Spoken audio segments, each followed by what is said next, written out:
Podcast. I am Max. I am Rich. And on this podcast, we will be focusing on the Weird War Tales comic book series published by DC Comics from 1971 to 1983. On this episode number 35 of the show, we'll be taking a look at Weird War Tales number 30. But before we get down to business, Rich has a little retroactive history for you. Yes, Mike Stewart wrote in wondering if we were going to do a special mission of the Haunted Tank miniseries. While I still stand by my earlier statement that the Intel Report is more a vehicle for you all to go out and check out some of the other great war horror titles, the question did get me thinking a bit after we recorded the last episode. So, we're going to meet you halfway. I have created an Intel Report photo album on the Facebook page to refresh your memories from past shows. Vote on your favorite, and once a year, we'll do a special mission based on your feedback. Who says we don't listen to the fans? And speaking of an Intel Report that should get a lot of votes, the earliest Intel yet, DC Horror presents Sergeant Rock versus the Army of the Dead. A 6-issue miniseries written by Bruce Campbell with art by Eduardo Rizzo that's due to be released in September of 2022. Berlin, 1944. The Nazis are flanked on all fronts by the combined Allied forces, and defeat seems inevitable. In a last-ditch effort to turn the tide of the war, Hitler and his team of evil scientists create a serum that resurrects their dead soldiers, creating an army of the dead even stronger than they were in life. Sergeant Rock and Easy Company find themselves dispatched in enemy territory to face off against the strangest, most horrific enemies they've encountered yet. Nazi zombies. Or as I call it, Sergeant Rock storms Castle Wolfenstein. Cannot freaking wait. Who wants some? You want some? You damn right I want some. I want some. I want all of it. Yeah, you and Castle Wolfenstein. A little bit of history there, that's for sure. Dating myself just a touch. Oh my God. So, with that retroactive history, that awesome Intel Report out of the way, we will take a small break to promote someone else's excellent show. And when we get back, Rich will hit you up with the cover detail. Kalabak, Tassad, it is I, Darkside. I command you to listen to the Who's Who podcast. Uncover the powers and weaknesses of the Super Friends so that I may destroy them. Aquaman and Superman, Animal Man and Plastic Man, Firestorm and Nuclear Man, Batman and Hawkman, 2D Man and Hour Man. Who are all these people, man? They're all part of the DC Who's Who. Ultra Boy and Booster Gold, Lightning Lass and Hippolyta, Phantom Stranger, Etrick and Arizia and Woozy Winks. Hey. What? What about that one guy? What guy? Mr. Pretzel, Mr. Lipstick, Mr. Mitzelfuzzle? Mr. Mitzi's Pitlick? Yeah, him. He's also part of the DC Who's Who. Who's Who, the definitive podcast of the DC Universe. Available monthly at fireandwaterpodcast.com and on iTunes and Stitcher. And we're back. So, as I mentioned before the break, we're going to take a look at Weird War Tales number 30, and Rich is here, as always, to give you the cover detail. Art by the Iron Man Luis Dominguez. Still only 20 cents. The yellow Weird War Tales is excellently offset by a black background. Under a large yellow sun, 4 Americans engaged in battle charge past a hut. Inside the hut, a skeletal arm draped in rags gestures to the closest GI running by the doorway, who's loaded with gear and carrying what appears to be a Thompson. The look of shock on the GI's face is understandable. Cover date, October 1974. Date of release, July 23rd, 1974. No Killjoy, onto the CNC. We've had a few covers where the action was framed by a doorway, tunnel, etc. I like them all. LD does great work here. The rags of the skeletal arm look like they were once a uniform. There's a rat in one corner of the doorway and a couple of buckets in the other next to what appears to be a torn wood from an earlier bullet strike. The interior of the hut is in deep shadow. Keep running, Yank.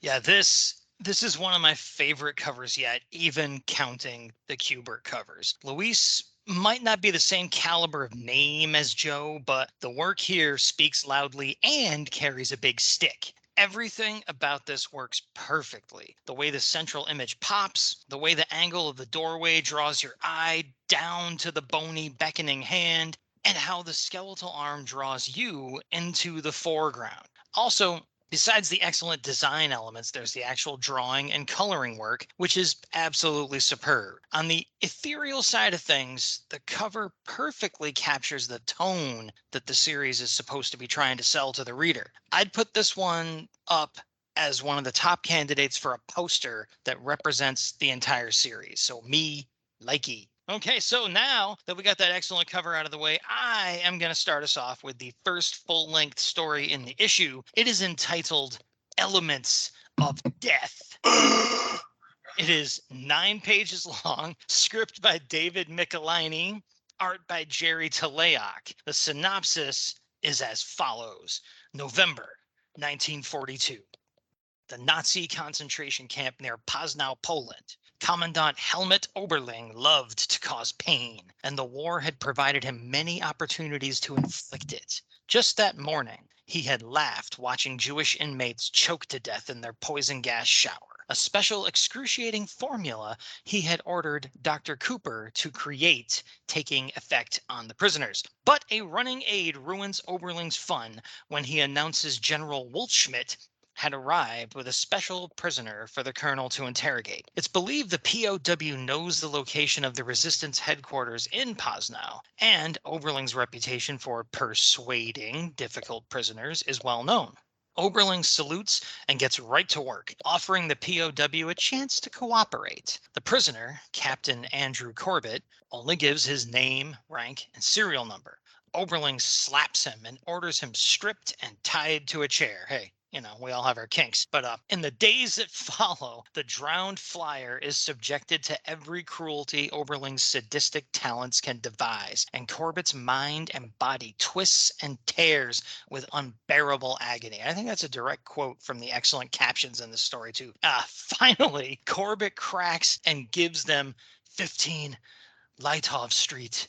Oberling decides to lead the raid himself and gives Corbett the reward of a nice shower. He enjoys a cigarette and hears Corbett's screams as the American dies. That night, Oberling breaks down the door of 15 Leithof Street and leads his men inside. He's horrified to discover General Wulfschmidt entertaining his mistress. Oh! The furious general orders Oberling out, promising to take the colonel's command from him for his error. Enraged, Oberling returns to camp and demands Corbett to be brought before him. The flyer will pay for humiliating Helmut Oberling. Oberling is dismayed when his aide reminds him that Corbett is already dead. Revenge is impossible. A few nights later, Oberling is being driven into town when his driver thinks he sees landmines on the road in front of them. He swerves the car and crashes off the road.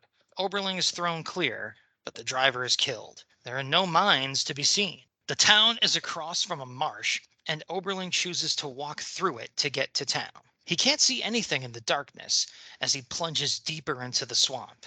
A voice makes Oberling spin around. It's Corbett, standing in the middle of the marsh in only his shorts. It can't be! You're dead! Corbett replies with, "You're quite right. I am." Oberling pulls out his Luger and opens fire. The rounds have no effect, and Corbett laughs as Oberling charges, meaning to deal with the American with his bare hands. The German passes through Corbett's form and tumbles down a steep ditch, breaking his leg. Corbett laughs and vanishes. Oberling's injury is severe. He can't move, and no one hears his pleas for help as the cold night wears on. But as the sun comes up, he hears voices nearby. As Oberling tries to call out to them, he starts to gasp and choke. 10 yards away, 2 German soldiers in gas masks are dumping the new poison gas that Oberling was using on his own prisoners into the swamp. It was odd that Dr. Cooper had called and ordered the new gas to be destroyed because it was too inhumane. It had never stopped him before. He also had an odd accent, almost sounded like that dead American. But what was most peculiar was that Kruper had insisted the gas be dumped in this particular marsh. This is a dead marsh, one of the Germans replied. There's nothing for the gas to destroy but snakes, rats, and other vermin. Neither sees Oberling's corpse as they drive off. The end. And Rich has a little killjoy to give you at the end of this story right here.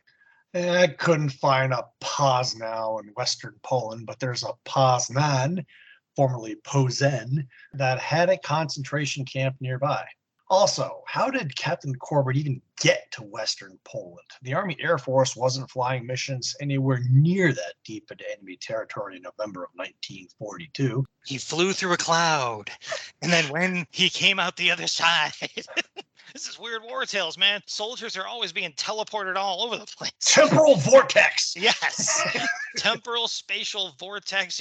It's the Poland triangle. I don't know, but it's weird war tales, baby. So comments and commendations on this one. I got to say, I liked it, but parts of it were a little creaky for me. To get the ending he wanted, Michelini had to have the ghost make the phone call to have the gas dumped, even if he didn't need to have the ghost cause Oberling to trip into the marsh. He could have just broken his leg in that fall, which I'll get back to. Maybe I'm just nitpicking, because I grew up on a lot of Michelini's later writing, Iron Man, whatnot. I did enjoy how Oberling's arrogance led him to rushing off on Corbett's bogus tip without even sending anyone to vet it first. It still works really well, and Corbett's ghostly appearance in the marsh is kind of fun. I mean, it's weird war tales, so, I can't be knocking that down too hard. Spotlights for me were, as usual, Talayak's logo work is stellar. I freaking love that logo for the story on the splash page. I love the shot of Oberling being thrown from the car on page 6, panel 3. And here's what I said I'd get back to. The angle he's flying at makes it a little hard to believe him in the next panel when he thinks that he was not hurt much, though. I mean, he's going like Goofy out of that thing. It's like, so just, no, that's instant death. But anyway, it's a hell of a fine panel to look at. And the final panel of the story is also just great. So excellent cover, really fun first story. We're off and running. This is one of the first comic stories written by Michelini, and a good one it is, even if it is just a take on the classic live by the sword, die by the sword yarn, like last issues. For example, Talayak's art is really good too. 2 panels talk me the loudest. Page 3, panel 4, the mosaic of Corbett's tortures with the reds, blacks, and yellows is one that, almost unfortunately, makes you stop and examine the details. At page 8, panel 5, Oberling's pain-filled face with angled sunbeams and 5 o'clock shadow after a night in the marsh is also haunting. But hey, screw him. Yeah, I mean, that panel you mentioned with the kind of torture montage, that thing, you had already done the script, and I'm like, well, someone's going to call that one out, because that drawing is just, it's amazing and painful to look at. It's like you said, it's beautiful, but you kind of don't want to say that. It's like really well done. So that's our first story. Rich is going to hit you with a little short one here. We got a couple of shorties coming up. And for the first of them, here's Rich. The long-awaited return of Day After Doomsday, all original material, 2 pages, script by Len Wein, art by Bill Drought. I'm going to read you a little bit of a poem. Story goes a little something like this. As the last man on Earth sat alone in a room, there was a knock on the door. So he lunged for his gun, picked it up on the run, and cautiously moved across the dirt floor. Then he flung the door wide, took a quick peek outside. There was nobody, nothing in sight, save a letter he found laying there on the ground. He was stunned. Someone knew how to write. He read it over fast, then let out a short gasp, and slowly he regained his breath. Then he started to laugh, tore the letter in half. Thank God, he thought, he was 4F. And the telegram says, greetings, you are hereby ordered to appear for induction into service of your country on Friday, April 26th at your local draft board with a draft number. So no killjoy for that, obviously. A little C&C. It's called the shortest horror story ever written, is that first block. As the last man on Earth sat alone in his room, there was a knock at the door. This, like I said, this is the first original Day After Doomsday story to appear in Weird War, and it was worth the wait. Page 2, panel 1 is my fave. The look of shock on the bearded man's face as he reads the letter. Yep, I gotta say, as Daffy Duck once taught us, there is no escaping the little man from the draft board. Full points for this one. Not only just for being really fun, but for completely saving the Day After Doomsday feature in 2 short pages. The poetic format was nice. It had me thinking of 'Twas the Night Before Christmas the whole way through. The logistics of the letter's arrival don't really matter, as the execution of the whole thing is just too good to let you worry about it. On page 1, panel 3, I feel this captures the last man's wariness and confusion perfectly. You can see that he's on guard, but also truly wondering if he's finally lost his mind. It's just great stuff. And as I said, redemption for a feature I have consistently pooped on throughout Weird War Tales here. It's on the way up. Gotta say, this was a lot of fun. So our next little short feature is called Dreams of Death. I'm getting all the ones with death in the title here. All right, so this one is 3 pages long. Script. Don't think about it too much. Script is by our good buddy. Yeah. I wonder. Here, Max, read these. So, script is by our good buddy, the veteran Jack Olek. Pencils by other veteran Ernie Chan, and inks by some guy named Tex Blaisdell. You know, veteran status. I don't know off the top of my head as far as a veteran of the series. Synopsis for this 3-pager goes a little something like this. Baron Manfred von Richthofen. That's a if you're going to have a name of a German in a comic, that's just right there. Wolf Schmidt was pretty good too. Anyway, Baron Manfred von Richthofen is awakened from a nightmare by his adjutant, Karl. Fancy title, regular guy's name. All right. For 13 nights, he'd been having the same dream. Death hot on his tail, flying an enemy spad while dressed in the robes of a bishop. The Baron knew it was a prophecy that he was going to die in the air. But why did Death dress like a bishop?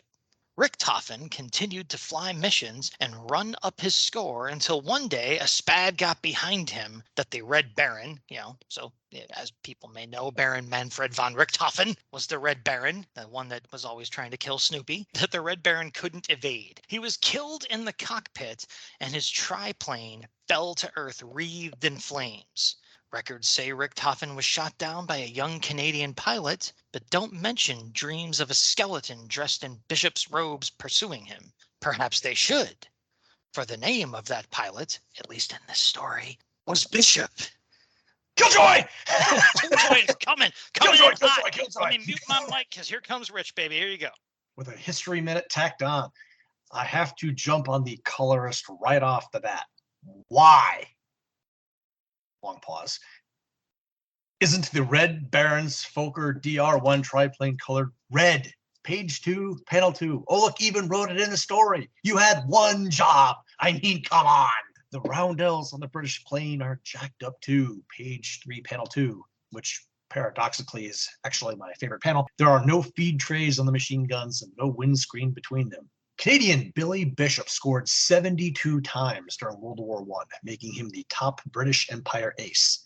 That said, it was not Bishop who was credited with shooting down the Red Baron on April 21st, 1918 over France, but Canadian Roy Brown, an ace with 10 kills. In actuality, it's strongly believed, based on eyewitness accounts and Richthofen's autopsy, that it was ground fire from the Australian 24th Machine Gun Company that brought the Red Baron down.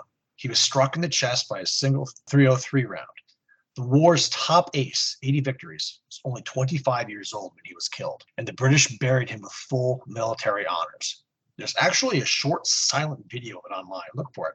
Worth the effort. Maybe I'll remember to put the link on the Facebook page or something. Yeah, he will eventually. He won't be able to help himself. So let's see here. Comments and commendations. While I had a lot of fun reading that synopsis and jumping all over the place in it, I gotta say, despite a simply amazing splash panel, which it really was, I had my hopes way up when I saw that, this story fell flat for me. I mean, 3 pages more or less wasted on a get it? The guy's name was Bishop punchline? As I said, that splash panel is just an awesome piece of work, but the story that follows just doesn't deliver on it even a little bit for me.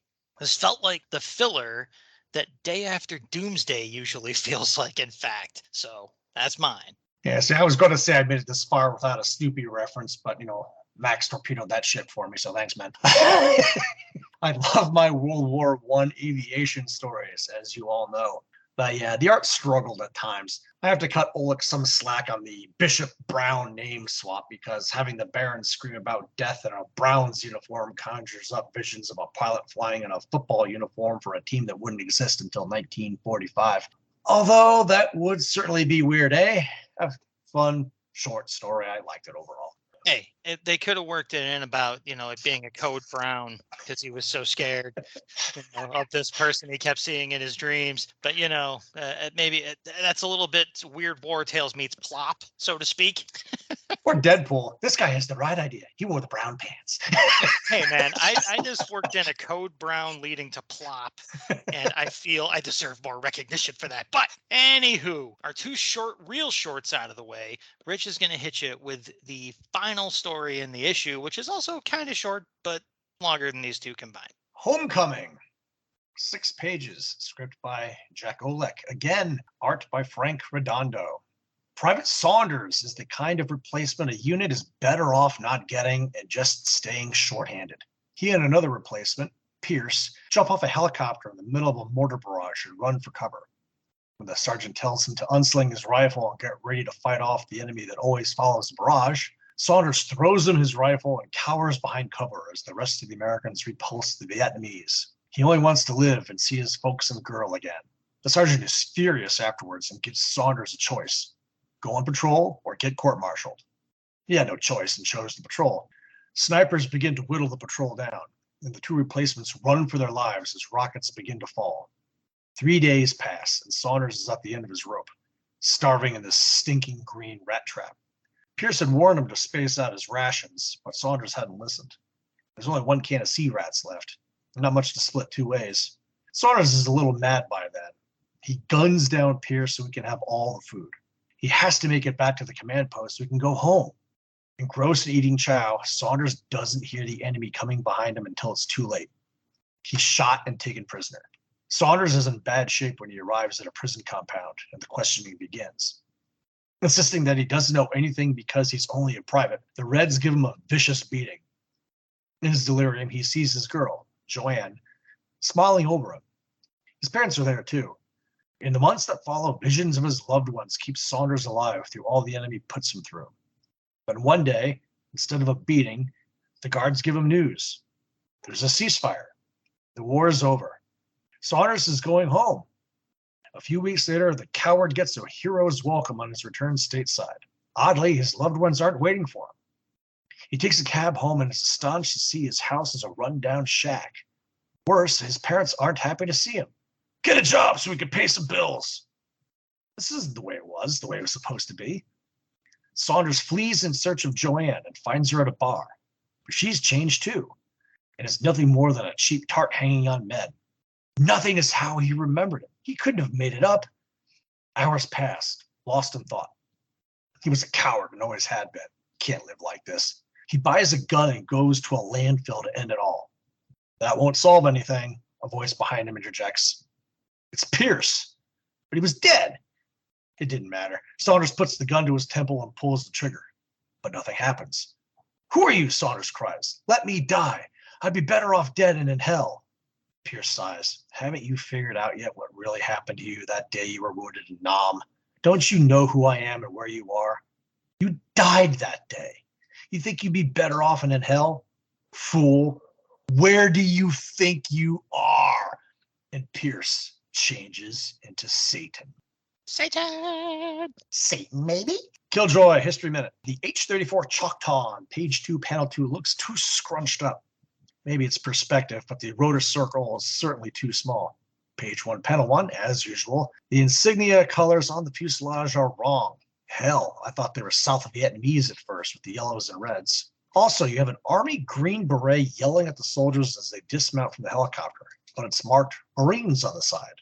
The UH-34 was Marine-specific in country. Did they just catch a ride on a Marine bird? Certainly happened. I guess Redondo could have shut me up by drawing a standard UH-1 Huey, but on the flip side, I don't know what a Green Beret is doing leading what appears to be a run-of-the-mill patrol either. If you didn't catch the It's a Wonderful Life vibe in the story at the end. It's probably because you never saw the movie, commie. That being said, it does give us a sterling opportunity to talk about the military service of the legendary Jimmy Stewart. Stewart was born in Indiana, Pennsylvania, the town of my alma mater, about an hour northeast of Pittsburgh. There's a museum and a statue by the town hall. Taking up acting in 1932, in 1940 he won a Best Actor Oscar for The Philadelphia Story. Recognizing that war was coming, Stewart became the first major American movie star to enlist in the United States Army to fight in World War II in February 1941, well before Pearl Harbor. As an experienced amateur pilot, he reported for induction as a private in the Air Corps on March 22, 1941. Soon to be 33 years old, he was over the age limit for aviation cadet training, the normal path for commissioning for cadet pilots, navigators, and bombardiers, and therefore applied for an Air Corps commission as both a college graduate and a licensed commercial pilot. Stewart received his commission as a second lieutenant on January 1st, 1942. After enlisting, Stewart made no new commercial films, although he remained under contract to MGM. His public appearances were limited to engagements for the Army Air Forces, on network radio, and in the first motion picture unit short film Winning Your Wings to help recruit airmen.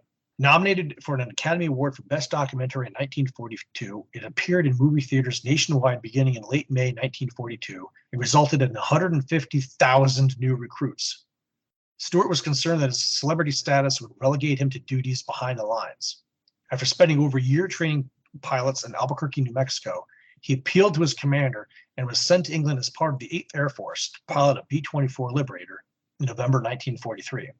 Stewart was promoted to major following a mission to Ludwigshafen, Germany, on January 7, 1944. He was awarded a Distinguished Flying Cross 3 times during the war and the Air Medal 4.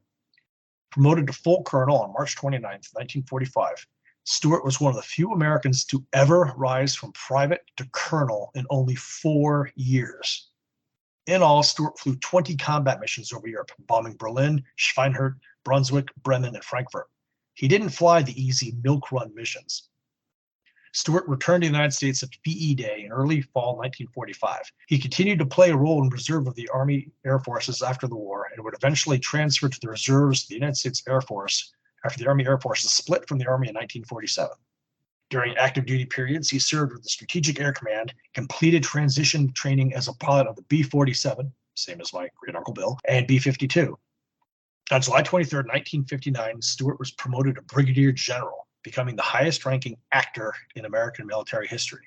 During the Vietnam War, he flew as a non-duty observer in a B-52 on an arc light bombing mission in February of 1966. He served for 27 years, officially retiring from the Air Force on May 31, 1968, when he reached the mandatory retirement age of 60. In 1985, Stewart was promoted to the rank of Major General, 2-star, on the Air Force retired list.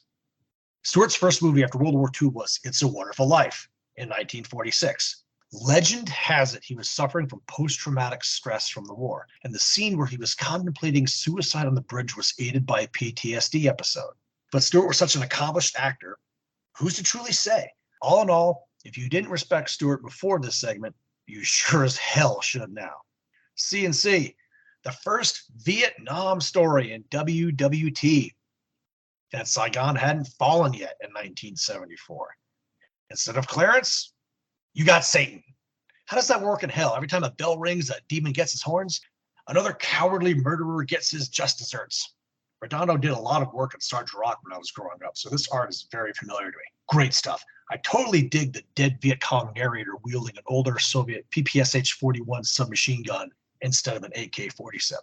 Yeah, first of all, that Killjoy and History Minute, I didn't know any of that, obviously, and I had no idea that Jimmy Stewart was such a badass at all. So yeah, people chew on that if you're like me and just thought like he was a guy who looked like he stepped out of a Norman Rockwell painting and whom Jim Carrey did an awesome impression of. There's a whole lot more under the hood, apparently. So and I got to say also, the host at the start of the story, yeah, was a great touch. I love that drawing. I love the twist on how the host usually looks for a Weird War Tale story. So all that I'm in agreement with. For my particular CNC, I'll say the whole It's a Wonderful Life Satan edition vibe didn't really work for me. Instead of what if I had never been born, the angle here is what if I was gone longer than I thought? and things were also very different than I thought they were to begin with. I don't know. It's weird. It's a bit clunky. Like I said, I see what they were trying to homage there, but I feel like they did it with a meat tenderizer. So, plus on page 5, panel 6, the part where Saunders looks in on Joanne and thinks she's just a cheap ... rings the old comics man bell pretty soundly, doesn't it? So I guess the point was to give Saunders the worst homecoming possible, other than the hero's welcome he got at the top of page 5, which is not what I've heard a lot of people got when they came back from Vietnam. But hey, so the you're in hell angle works, but just barely for me. The art was far better than the story, in my opinion. Of course, we've got Redondo here, who again, I've forgotten, and I'll have Rich explain to me one more time why he signs a Q when his name is Frank. I don't freaking know. People play games with different, pseudonyms or whatever. Yeah, if anyone out there does know, because we got some people out there that are pretty deep in the war comics minutiae, hit us with it, because I'd love to know, and I'm not going to look it up. It's not going to happen. So. Well, just foreshadow next episode. One of the writers, first time appearance, he had like 5 pseudonyms. So it's just pick one. Yeah. I mean, comics are rife with them. I mean, first of all, Stan Lee and Jack Kirby are not their birth names. Say it ain't so. They had moonlighting names so they wouldn't get caught working for another shop. It's just, I don't know what the deal is with Redondo's.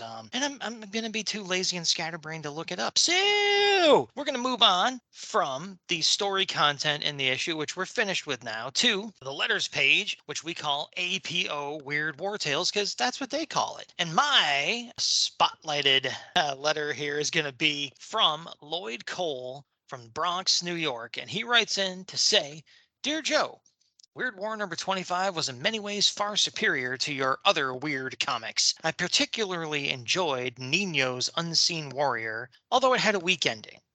Kashdan had 2 fairly good plots. I hope to see more of his work, as well as Nino's artwork in the future. My compliments to you. It seems like every mag you come in contact with improves, or at least takes new directions." And Joe writes back, and this is the real reason I picked the letter, is in Joe's response here. "Your theory will be coming to a test sooner than you imagine. Weird War Tales fans should be sure to pick up the next issue of Star Spangled War Tales, featuring The Unknown Soldier, number 183, November-December, as Yi editor takes over and tries to bring to it some of our special magic.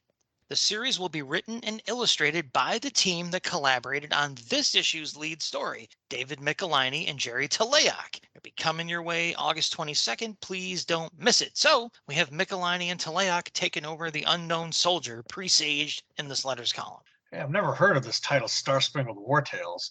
Star Spangled War Stories, on the other hand, that's that one I'm familiar with. Letters page, Killjoy. Somebody's got to do it. My missive is from Robert DeGroff from Baywood Park, California.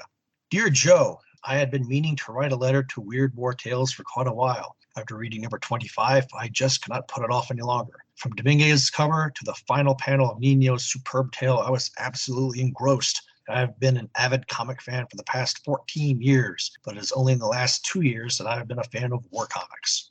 Alfredo Alcala is without a doubt one of the finest artists in the business today. His ability to create those heavy clouds of mood make him especially effective in Weird War." Yeah, I love that stuff. "He certainly is your best man for handling offbeat war themes.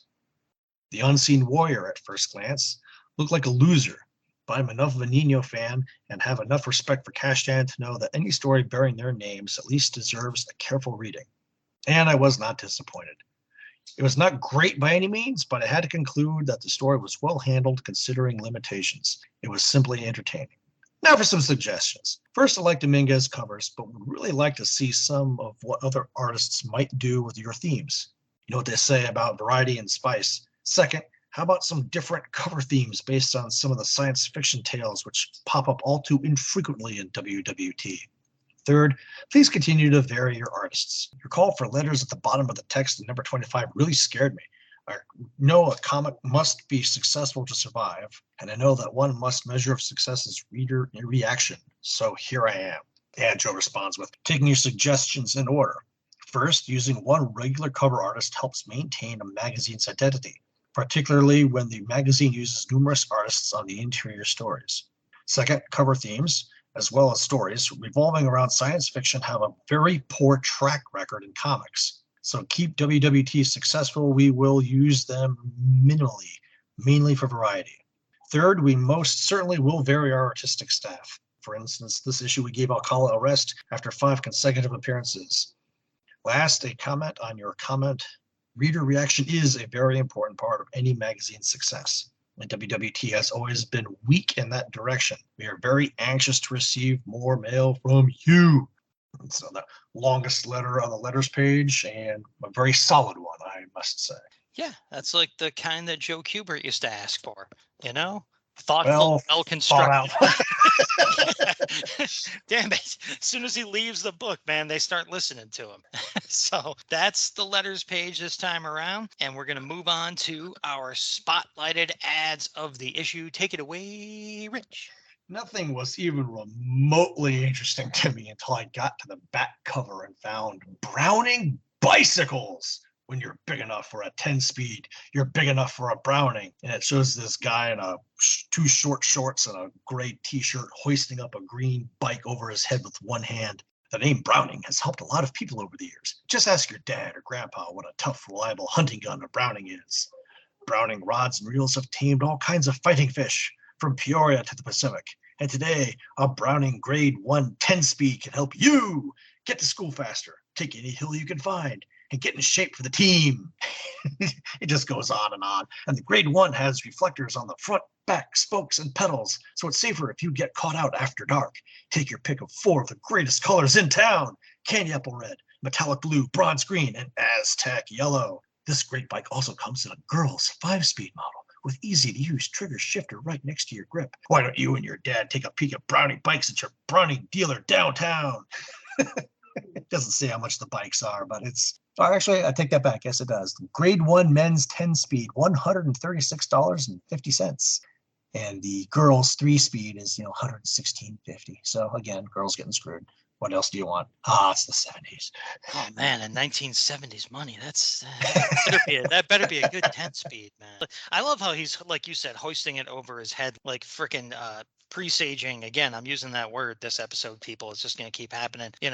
Presaging the arrival of He-Man, which I'm going to talk about again in my ad coming up here. And that is a 2-page ad for Big Jim's Kung Fu and Sports Action Sweepstakes. So Big Jim was a toy line that lasted from 1972 to 1986 from Mattel. It was an attempt to cash in on G.I. Joe, to follow, because G.I. Joe was floundering itself at this period. It had like the G.I. Joe Adventure line. It didn't know what the heck to do with itself until it was reborn in the mid-'80s around when Big Jim died. So we had characters like Big Jeff, Big Josh, and Big Jack that were part of his team. And another bit of trivia I found out about this, or I refreshed myself on, because I'm a bit of a toy nerd, folks, as you may be picking up on, is that these toys were also sold as probably licensed 007 toys in Latin America in the 80s. So they just swapped it out and acted like these were James Bond figures. So Big Jim later on adopted like this kind of super team named the Pack. And, they had like super villains coming in later in the line. And to bring up the He-Man thing, the Tiger Trap Tiger for the Big Jim line was the exact mold used for He-Man's Battle Cat. They just repainted that thing and used it and went, hey, guess what? He-Man fits on there. We're good. So Battle Cat comes from Big Jim. The ad itself here shows some pretty cool stuff on display. You get Big Jim's Kung Fu Studio, which is like kind of a Mego style fold out little kind of karate dojo looking place where you can get your Big Jim figure and practice Kung Fu with other figures and whatnot. There's this action accessory for the Kung Fu figure called Big Jim's Muscle Mover, where you're basically stabbing in the back with a little gun that looks like a power tool, squeezing a trigger to make him do a little karate chop. Again, they're trying to riff on G.I. Joe here, and he had the Kung Fu grip. He had, G.I. Joe could chop a block of wood with his hands. So you've got Big Jim chopping a board in half here. You've got different sports gear and everything. Now, the hook of the ad is you complete a puzzle on the page here. It's like a little crossword puzzle. Send it in, and you can get $100 worth of these toys sent to you. So I thought, like, okay, it seems a little desperate to be giving $100 worth of these toys away, considering this is only 2 years into the line's history. But hey, maybe stunts like this actually help generate interest, because again, this line kind of trundled on and breathed its last 14 years after it began. And really, you hardly meet anyone who's ever heard of it. So that ad jumped out to me. And so for like that Browning ad, a classic. I love the graphics. I love the wording. And I was glad Rich picked that one. And then I had to jump all over Big Jim's Kung Fu, because I had some of the Big Jim toys. They had Jack Kirby art on the boxes. So, and like I said, I'm kind of a toy nerd anyway to this day. So that one was just made for me. So the ad section, I promise you I'm done talking about it. We're going to move on to our section called Got Any Last Words? And unfortunately, I'm first in the script, so I'm going to keep talking. And I'm going to say, overall, this issue was kind of a mixed bag for me, really. Not a bad issue at all, I want to be clear, but some squandered potential that kind of soured the milk for me in some spots. The cover is an all-timer, though, and half of the stories really worked for me. So I can't say it's bad at all. 4 fun stories, a good cover, great letters page. Crappy ads, the only thing holding this issue back. Easily one of the best issues yet. 4 stars, when it took a while for me to decide on Elements of Death as my favorite story. Crappy ads, how dare you? So we move on to a little section we like to call the Dead Letter Office, where we talk about feedback we get from our listeners on Gmail, Twitter, and Facebook. We like to kind of mention in vain that we still have over on redbubble.com for now until I move it someplace else, the Weird Warriors Podcast PX, where you can get our logo on just about anything you can think of. I promise you can. And again, it's on redbubble.com. Search Weird Warriors Podcast. Get yourself some gear. We'll see you at the cons, all right?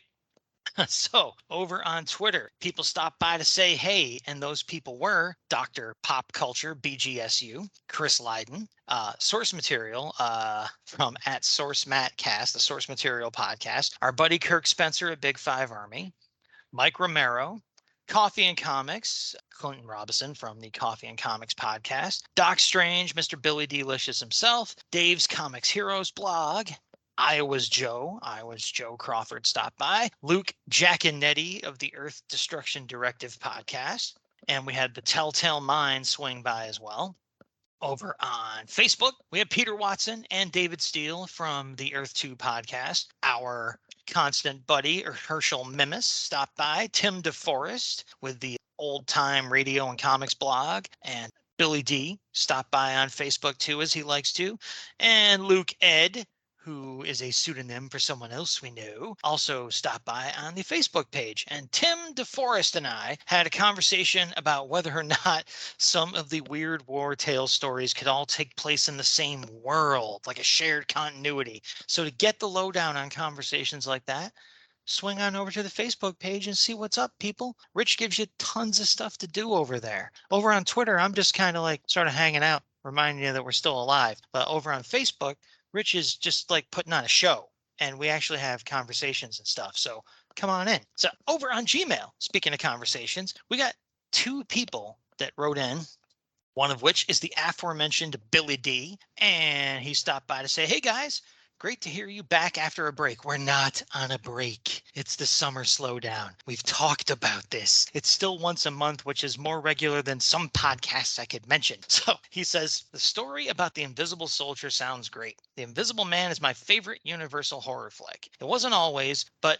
it's surely won me over because of the absolute lunacy of the characters and just how brutal the villain is in that film. Looking forward to more soon. Thanks for doing what you guys do. And then I, complained to him that we're not on a break. Q Ross from Friends, we were on a break. It's not a break.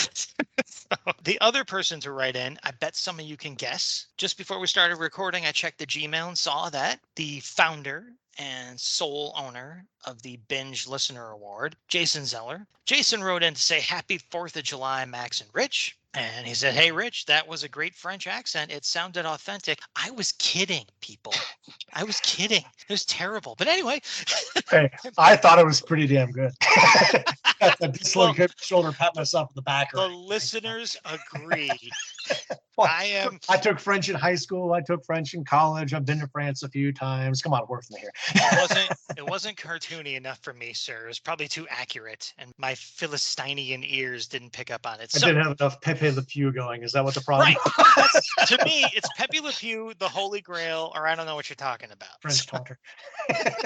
Exactly. Jason goes on to say, I missed the DC staffers reference too, so he shares my shame in that. The first story was pretty good, and I was not sure what the twist was going to be. The ending made me think of the end of Indiana Jones and the Last Crusade, in which the bad guy drinks from the wrong cup instead of the Grail and quickly turns into an old man, then a skeleton, then a pile of dust. I also liked the Walt Disney's Haunted Mansion ad, as that looks very good. I would have really enjoyed those scenes as a kid. As an adult, I was finally able to ride the Haunted Mansion ride. The ride was awesome, but the ending surprised me when you see a mirror with a ghost in it saying, "Be seeing you soon in your state," and dropped the name of my state. So, Disney is totally spying on you with surveillance technology, if you didn't already assume that. And Jason goes on to say, I knew you would be happy, Max, when they assured everyone they were working on the Day After Doomsday storyline. Won't it be so fun to continue this series? Actually, it was when they came back. So I got to eat my words a little bit on that one, but I'm used to it. So Jason says at the beginning of the second story, I thought of the new solicitations of Sergeant Rock versus the Army of the Dead before I realized the super soldier's power was like the Invisible Man. It has a familiar setting with the Allies on the verge of ending the war and a last-ditch effort on the part of the Nazis. Will you guys be checking out this new Sergeant Rock series? No, never. Yeah. Yeah, Pepe, No. no, touch that. It's really not in our wheelhouse. I'm sorry.